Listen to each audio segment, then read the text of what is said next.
Daan-daang mga alagang hayop naman po sa Mangaldan ang nabenepisyon po ng isinagawang veterinary mission sa panguna po ng Pangasinan Provincial Veterinary Office kasamang Municipal Agriculture Office.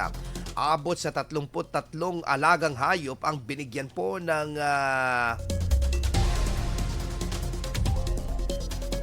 Spain at nasa 63 naman po ang libreng pagkakaroon o pagkakapon o yung castration.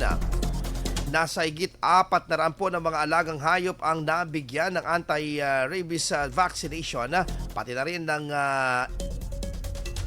viral dose ng deworming at mga bitamina.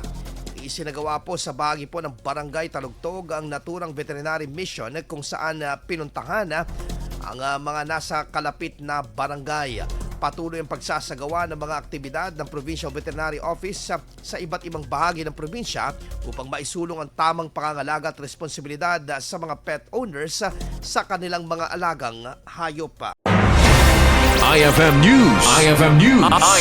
IFM News.